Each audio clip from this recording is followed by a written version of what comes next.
Fala galera, sejam todos muito bem-vindos ao terceiro episódio da segunda temporada da Rádio Aba. Eu sou Maurício e hoje a gente vai falar um pouco sobre louvor. Gente, louvor é algo assim que, meu Deus, né? Dá uma chuva de ideias, a nossa mente tipo que explode mesmo, porque são muitas coisas, né? E assim, não que seja difícil, mas é que é muita coisa assim e a gente acaba muitas vezes esquecendo, atrelando a outros ângulos, a outras situações. E então, baseado nisso, pensando nisso, eu convidei o Danilo para falar um pouco mais para a gente sobre as partes de um louvor, como funciona o louvor, né? O Danilo que é ministro de louvor do Ministério do Belém, né? Assembleia de Deus Ministério do Belém, lá em São Paulo. E ele é o nosso convidado de hoje para poder falar um pouco mais sobre as partes do louvor. Danilo, seja bem-vindo. Primeiramente, a paz do Senhor para todos, a paz do Senhor Maurício, a todos os ouvintes aí da Rádio Aba, a todos os ouvintes desse podcast maravilhoso, né? Para mim é uma honra ter sido convidado para falar sobre o louvor, sobre um tema muito importante e um tema até então interessante para a gente abordar no decorrer da nossa conversa, né? Eu queria começar a falar do louvor, e antes de eu começar, vou dividir em algumas partes para ficar mais fácil, né, um pouco dessa conversa. Partes da minha fala vai ser um pouco no contexto teológico, e outras partes vão ser considerações, digamos, opiniões minhas, né, sobre música, sobre a forma de louvor e tudo mais. Para a gente começar a falar, colocando com base em texto, eu gostaria de falar do Salmo 150. O Salmo 150 é um texto, acho que primordial para quem quer começar a pensar sobre o louvor, né? Se você quer falar de louvor, você tem que falar um pouco do Salmo 150, né? O verso 6, que é o verso em que encerra o Salmo, ele diz assim: todo ser que respira, louve ao Senhor, né? Eu tô com uma versão aqui, achei aqui uma versão aqui em casa, que é a Bíblia Viva, e é bem mais claro esse verso. Ele fala assim: todos os seres vivos louvem ao Senhor. Interessante, né?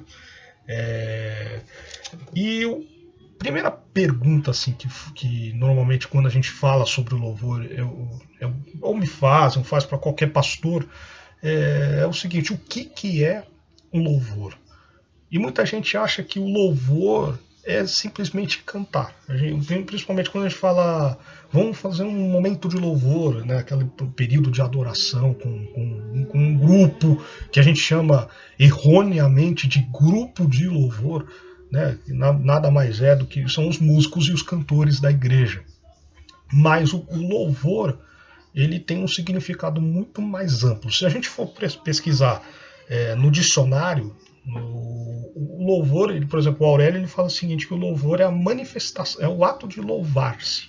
Ou seja, você vai fazer uma homenagem a alguém. O louvor, ele tem um sinônimo de homenagem. Isso está escrito no dicionário, não é uma versão Danilo da história, não. É o significado da palavra. E, e o louvor, ele tem uma característica interessante, porque tudo que nós fazemos presta louvor a Deus. Seja na hora de falar, seja na hora de cantar, seja na hora de se vestir, aonde nós andamos, onde nós estamos, manifesta algum louvor, um louvor a Deus, no caso. Então, o louvor, ele não é simplesmente cantar. Louvor é ato de louvar a Deus, ou de homenagear a Deus. Isso segundo a descrição do dicionário, né? No caso, eu usei aqui o Aurélio. Mas aí eu entro numa segunda parte do seguinte: como que se faz, como que a gente sabe que é um bom louvor ou não, né? Assim, qual que são as características de um bom louvor? Se a gente quer pegar o louvor na sua forma pura, né, no significado literal, como um ato de louvor a Deus, com ações de louvor a Deus, né, seja na forma de falar, na forma de vestir, E aí vem uma resposta muito simples. Tudo aquilo que glorifica o nome do Senhor é um louvor bem feito. Se você. Aquele exemplo que eu acho que você já deve ter ouvido, as pessoas devem ter ouvido, de muitas vezes as pessoas se apresentarem numa determinada empresa, ou na escola, ou na faculdade, ou mesmo dentro da família, se a família não é evangélica, e você perceber um traço diferente na pessoa, mesmo ela não se revelando que ela é uma pessoa crente ou ou vamos nos dizer, sem ela ter sequer falado que ela é uma pessoa evangélica e tal. E a pessoa, e muitas vezes essas pessoas que não são crentes, quando olham a pessoa, fala assim, poxa, você carrega algo diferente. Você carrega algo que você não é igual a nós. Quando você chega nesse estado, é porque o seu louvor a Deus chegou num nível muito bom e excelente. Porque as suas características são de uma pessoa completamente diferenciada. Ou seja, aquele que leva o louvor para vamos nos dizer assim, no nível da vida pessoal, ele o ato de louvar, digamos assim, se torna um. Vamos tentar melhorar isso aqui, vamos ver, antes que eu me banane mais. Quando você leva o louvor para a sua vida pessoal, esse louvor é um louvor perfeito. Muita gente acha que o louvor perfeito é um monte de regra. Na verdade, não é nada disso. Você tem que manifestar o Espírito Santo dentro de você, através das suas ações, através das suas atitudes. A gente vê exemplos na Bíblia, quando a gente lê o livro de Reis, por exemplo, que a gente vê, por exemplo, Acabe foi um rei mau. Né? Você pega o livro de Reis, livro de Samuel, livro das Crônicas, que começam a relatar os feitos, né, dos reis, principalmente aqueles reis que não têm muita descrição, reis que não tiveram muita obra, você sempre assim, e fez mal, e fez ele o que era mal aos olhos do Senhor, ou fez ele o que era bom aos olhos do Senhor. Isso é uma manifestação, digamos, uma constatação de se a pessoa é boa ou má. É o que a gente chama de legado. Se você transmite um bom legado, você está glorificando o nome do Senhor. Isso independe da forma como você se veste, isso depende da forma como você, a sua postura como você fala, de como é o seu comportamento, principalmente fora da igreja. Né? Louvor ele não é só dentro da igreja, louvor ele é fora da igreja. A luz tem que se manifestar fora da igreja, não dentro da igreja. Não adianta nada você ligar uma lanterna no meio do sol.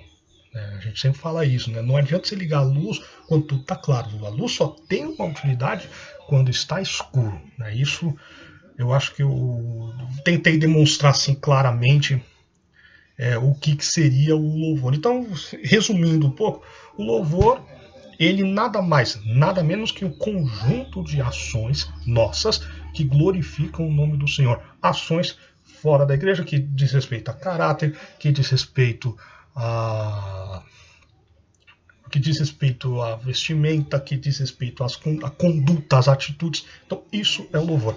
Agora vamos mudar um pouco, virar o disco, como diz assim. Aqui em São Paulo a gente fala muito virar o disco. Não sei se na Bahia vocês falam isso. Mas aqui a gente vai virar o disco, que é o seguinte: o louvor como música. Né? Aí a gente virando um pouco o disco, muitas vezes a gente fala de louvor e se torna um sinônimo de música, né, daquele período de louvor, né? E de uns tempos para cá, vamos falar o seguinte, da década de 80 para cá, com o advento das comunidades, aí eu cito aqui a Comunidade da Graça, a Comunidade de Nilópolis, o Koinonia, que são importantíssimos grupos de louvor, a gente começa a ter a dimensão, o que a gente chama de grupo de louvor, começa na partir da década de 90. E aí fazer um paralelo do seguinte: será que esses louvores glorificam a Deus? Será que esses louvores são benéficos, né? Porque há um debate, sempre houve um debate, e principalmente se a gente pega uns cristãos, uns crentes mais antigos, mais da velha guarda, eu vou me considerar um pouco velho aqui, tá? Apesar de eu ter quase 27 anos, mas eu vou me considerar um pouco senhor. Eu sou do tempo do Osés de Paula, eu sou do tempo do Álvaro Tito, eu sou do tempo do Vitorino Silva. O pessoal aí talvez não vai nem vai ouvir o Osés de Paula e falar, que é isso? Eu não vou, né? Do Sem Ovelhas, o Tens, esses hinos. E quando a gente fala do louvor hoje, a gente pensa, a primeira coisa que você fala do louvor hoje, você pensa no Hillsong, né? Num movimento mais worship. Aqui no Brasil, por exemplo, a gente teve muito a igreja da Batista de Lagoinha, né? Ana Paula Valadão, André Valadão, que são os maiores, acho que hoje são os maiores expoentes. Tem a Aline Barros também, o Toque no Altar, e por aí vai. E aí a pergunta que faz é o seguinte, poxa, mas antigamente as letras dos hinos eram mais abençoadas do que as letras de hoje. Antigamente o pessoal compunha mais, assim, tinha mais, digamos que tinham mais envolvimento com a palavra do que hoje. E aí assim, é um debate, mas como tudo tem o seu tempo, né? Há uma geração. Eu acredito que quando a gente envelhecer, a geração que virá, a gente vai criticar. Então isso nunca vai passar. Mas eu acredito que Deus recebe sim a adoração da mesma forma como recebia do Oséias, recebia do Vitorino, quando eles começaram, assim, digamos, quando eles cantavam esses hinos, até hoje cantam, que eles são vivos, né? Da mesma forma. O problema é o seguinte, o que mudou de lá para cá? Primeiro, a utilização das mídias. Eu acho que isso começa a mudar o dinamismo das mídias, a forma de gravação, como isso era passado de um para o outro. Hoje, com a internet, isso ficou muito mais fácil. Mas sempre teve essa pergunta, poxa, antigamente os louvores eram melhores, antigamente os louvores eram mais bonitos, antigamente os louvores tinham mais letra. E aí eu vou concordar em partes, um de cada lado, né? Eu vou concordar um pouquinho de cada, vamos fazer um híbrido. Não existe um certo no louvor, não existe uma forma certa de você, vamos dizer, vamos dizer assim, de cantar. Não existe uma forma certa. O que existe é a ligação entre você e Deus. Tem um hino na harpa, Maurício, que eu não vou lembrar o número, que é o Tríplice Amém. Amém, amém, amém. Tem gente que tem corais que fazem esse amém, amém, amém em 10 minutos. São 10 palavras em 10 minutos. Sabe? Aí fica e inventa um amém, amém, tipo, faz uma linha de amém. É só uma palavra repetida 3 vezes, aí dependendo do maestro, mas que em determinados usos elas mudam a vida de pessoas. E aí que entra o contexto. Não adianta a quantidade, o importante é a qualidade dentro do coração de quem canta. Então, assim, não importa digamos assim, quantos instrumentos tem. Se a letra é uma poesia divina. Tem muitos hinos poéticos que não deram muito resultado espiritual, digamos assim. São lindos de se ouvir e tal. E tem muitos hinos simples com, sei lá, 2 estrofes que mudam a vida de pessoas. Isso que é o importante. Quando o hino ele demonstra um resultado. O louvor, ela é uma forma de evangelismo, isso desde sempre, né? Os salmos mostram isso, né? Quantos salmos, isso aqui que eu li, o Salmo 150, é um hino, né? Os salmos são hinos, né? Então, desde sempre, o salmo ele foi uma forma de se cantar, de se cantarolar em poucas palavras, vamos por assim dizer, expressar aquilo que você sente para Deus. Eu acho que essa é um ponto interessante. Mas Agora vem uma parte que eu critico dos louvores. Desde a época das comunidades para cá, começaram esses grupos a aparecerem nas mídias. E aí houve um grande diferencial. Antigamente, nós não tínhamos, até por uma questão de liturgia, ou seja, uma questão, vamos dizer, antigamente você ter uma TV dentro de casa era pecado. Você ter um rádio dentro de casa era pecado. Então você não tinha como ficar sabendo. Você não tinha. Nós estamos falando de década de 70, década de 60. Não, vamos por assim dizer, não tinha essa explosão de mídia como nós temos hoje, né? Hoje eu acredito que todos tenham pelo menos um rádio em casa, pelo menos uma TV em casa. Internet ainda não está totalmente, né, presente nos lares do brasileiro, mas grande maioria tem. Então hoje é muito mais fácil de você acessar. Antigamente você não tinha esse acesso.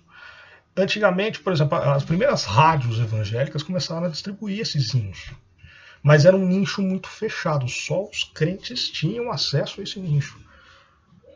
A partir do louvor das comunidades na década de 80, e inicialmente, eu acho que até um pouco antes, eu vou colocar o Rebanhão nisso daí. O Rebanhão não é um louvor de comunidade, é um grupo, né, de rock, inclusive.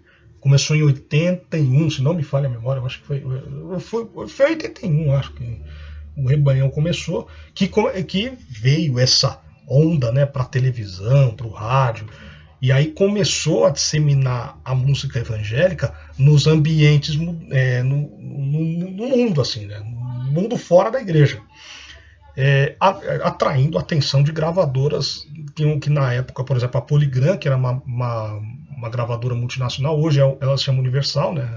Não tem nada a ver com a Igreja Universal, é a mesma Universal da empresa de cinema, inclusive, né? E com esse advento da Polygram, começou aí os cantores evangélicos a gravar em multinacionais, né? Saindo um pouco do nicho das gravadoras evangélicas. Mas voltando ainda para essa divulgação, que eu quero dizer, à medida que os grupos iam começando a tomar onda, tomando conta das rádios, da TV, né, ainda não tinha internet nesse tempo, começaram a ser, os cantores começaram a ser um pouco estrela, até que chegaram à dimensão de ser uma estrela tanto quanto os cantores mundanos, né?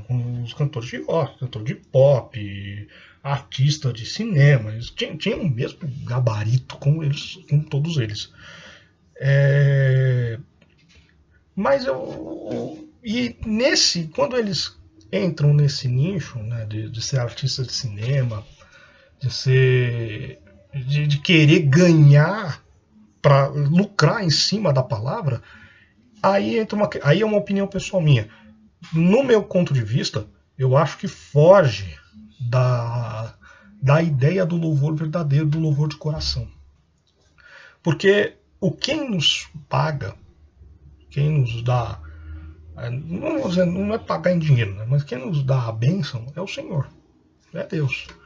Não é a televisão, não é o like no YouTube, não é o like a curtida no Insta ou no Facebook. Não, quem nos paga é Deus. Deus nos abençoa.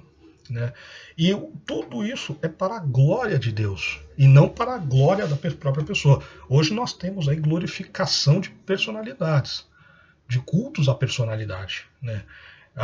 Se você for, por exemplo, chamar um grande cantor famoso num congresso, numa igreja pequena, essa igreja lota, hiperlota. Porque o fulano de tal vai lá. E muitas vezes a igreja precisa desembolsar uma certa quantia. Isso entristece muito a gente. Quando a gente descobre que a gente tem que desembolsar uma certa quantia, e quantia alta, né? Não é 50 reais, não. É quantia alta, é de 1.000 para cima. Para levar o certo adorador a Deus. Né? E muitas vezes ele só canta da boca para fora, porque precisa da grana, precisa cantar por dinheiro, e aí perde a essência do louvor. O louvor real, o louvor essencial, é aquele que vem do coração, e não aquele que é visto por ter alguma vantagem, obter alguma vantagem. Então, vamos tentar resumir o seguinte: qual é a minha opinião sobre os louvores de hoje que a gente tem na igreja? A minha principal opinião, assim, eu evito escutar, não que eu evito escutar, a gente escuta, ouve, lógico, mas eu prefiro os louvores realmente de antigamente. Quando a gente ouve testemunhos desses cantores, eu já tive o privilégio de ouvir vários, inclusive o último que eu ouvi foi o Vitorino. O Vitorino apareceu na minha igreja aqui em São Paulo.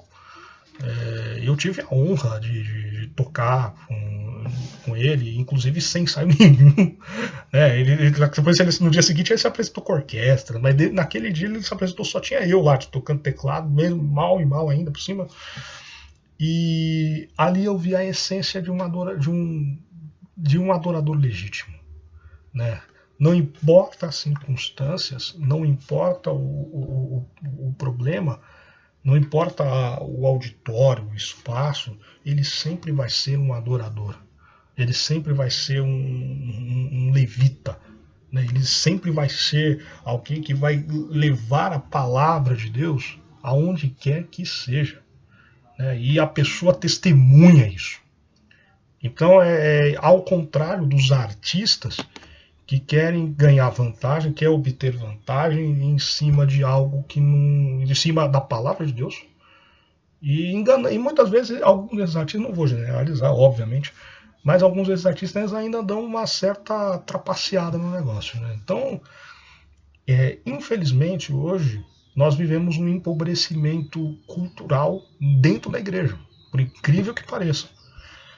Agora, falando de um papo mais técnico, né, do louvor, aí um nicho mais musical, nós temos um empobrecimento não só de letra, mas como de arranjo. Como assim, Danilo? Como assim, um empobrecimento de letra? Eu vou pegar uma letra de um hino que eu gosto muito, eu sempre uso esse hino como referência. Para mim, um dos hinos mais lindos que eu já ouvi na minha vida chama-se Tens, do Osés de Paula, escrito pelo Edson Coelho, que é um grande poeta da música cristã. Só a primeira estrofe assim: tens a beleza da cor e a ternura das aves, tens a pureza da flor de perfume suave, tens o aroma singelo que passa sem pressa, tens a palavra, agora a última estrofe eu não lembro direito, tens a palavra de vida eterna, acho que é essa a palavra, mas em resumo, você vê a linguagem que ele usa para glorificar o nome do Senhor, tens a sublime essência no olhar de uma criança, é uma construção muito bonita, né?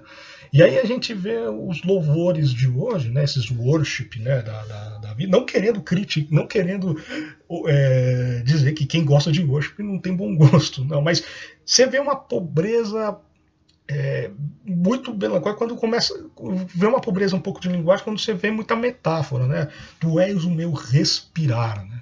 Esses dias eu estava comentando com alguns amigos na igreja que tinha um hino de um outro cantor chamado Alceu Pires, que era 6 minutos, chama-se Abraão e Isaac, é um lindo hino, né? Lindo hino, e o hino tem 6 minutos corrido, só que 6 minutos sem repetir nada, é corrido, história correndo. Ele não repete o hino nem pouco. Aí você pega esses hinos, eu vou criar um hino aqui, esse hino, se existir esse hino, o título desse hino não é dele que eu estou falando, estou criando aqui. Eu vou, por exemplo, um hino chamado Meu Respirar. Um hino bem metafórico, né? O hino, você pega o vídeo no YouTube, tem 10 minutos. 1 minuto e meio é pro hino cantado.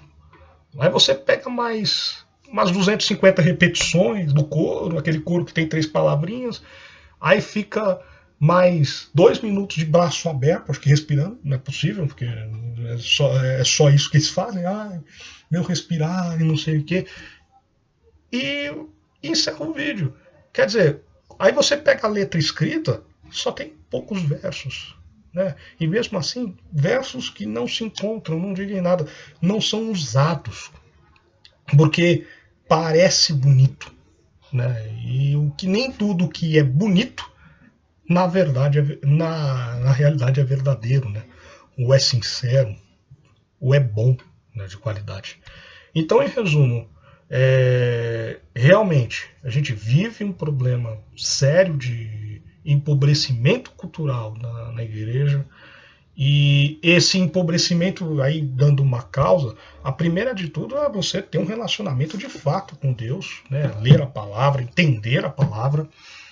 Segundo lugar, é a gente estudar não, as formas de como se entender o louvor, né? Propriedades musicais. Aí entrando outro no campo dos acordes, né, que até eu tinha prometido anteriormente, esses hinos eles têm tipo 2, 3 acordes: Sol maior, Ré e Dó, acabou. Não entra. Tem um grupo, Maurício, bem antigão, chamado Grupo Elo. Esses caras faziam uns hinos com 20 acordes, cara. Você ouvia aquilo ali, parecia que você tava, né, com um violão só, parecia que você tinha uma orquestra inteira, cara. Era uma coisa legal pra caramba. Havia um preenchimento, né? Você pede para fazer isso no humor, você dorme. Porque você fica com o sol para ficar uns 2 minutos no sol maior. Não vai, não é um negócio legal. Então há um empobrecimento musical também no worship, né? Eu sinto um pouco desse empobrecimento musical. Mas eu afirmo, para encerrar minha fala, Maurício, eu afirmo uma coisa. Louvor em síntese é tudo aquilo que glorifica a Deus. Se você tem se você tem um bom coração, se você tem boa conduta fora da igreja e dentro da igreja também, principalmente, mas fora da igreja, onde a gente deve realmente se manifestar, você está realmente agradando a Deus. No sentido da música, o bom louvor é aquele que, primeiro, você precisa sentir para que os outros sintam. Então, o bom louvor é aquele que tem resultado. Eu gosto muito de falar, e falo isso muito para Carol, né? Carol, minha namorada. Eu falo assim: louvor tem que deixar saudades. É quando você canta um hino e a pessoa que ouviu aquele hino fica querendo lembrar. Isso aconteceu várias vezes comigo, não sei se aconteceu com você. Bom, provavelmente deve ter acontecido. Mas o louvor bom para mim é aquele que deixa saudades. E é isso, meu amigo. Obrigado pelo convite. Agradeço aí a paciência de ter me ouvido. Espero ter suprido aí o desejo, né? Foi quase meia hora falando. Mas é isso aí, amigão. Obrigado, Maurício, pelo convite e que Deus abençoe a todos. Então é isso, galera. Agradeço a todo mundo que ouviu, né? Que pôde ter essas dúvidas tiradas. Muito obrigado, Danilo, por ter topado participar. E a gente se vê no próximo episódio. Valeu!